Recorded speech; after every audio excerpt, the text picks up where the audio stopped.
આવ્યા હતા અને આવીને ગારું બોલવા માંડ્યા મને કે દુકાન બંધ કરી દો કે તો મેં કીધું કેમ દુકાન બંધ કરું તો કે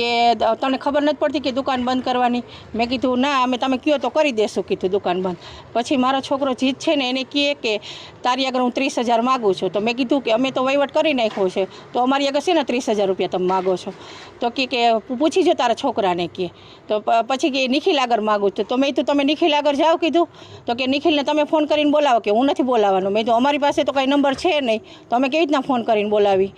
પછી એનો ભાઈ અહીંયા આવી અને એને લઈ ગયો અને પછી અહીંયાથી આમ લઈ ગયો પરાણે અને પછી ગાડીમાં બેસાડીને એક ભાગ ઓલી ગાડી હકાવીને તો પછી ગાડી ઉપર એક ભાઈ ઉપર ગાડી ચડાવી દીધી ને ત્યાં થોડીક વાર થઈને ત્યાં પોલીસવાળા આવી ગયા આનું બીજું કાંઈ નહીં ત્રીજી વાર આવું કર્યું છે તે પહેલાં થોડાક દિવસ 6 મહિના પહેલાં કર્યું હતું હમણાં 15 દિવસ પહેલાં કર્યું હતું ને વળી આજે કર્યું આજે કેટલી દુકાનો બંધ કરી નાખી ખબર છે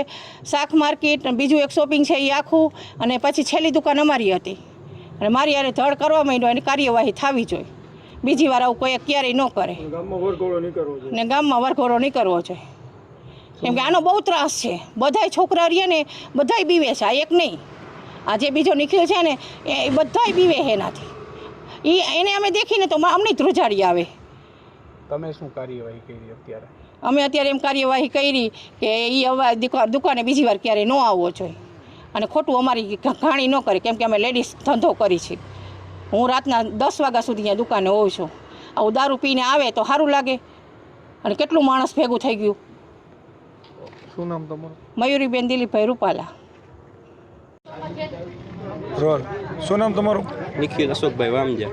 આજે તમે ફરિયાદ નોંધાવી છે શું કારણ બનાવની તો મને કાંઈ ખબર જ નહોતી હું તો ઘરે હતો મને કુળદેવી બેકરીએથી ફોન આવ્યો કે આવી રીતના અમે પૈસા આપી દીધેલા છતાં હોવાથી મારી પાસેથી માગે વારંવાર ધમકી દે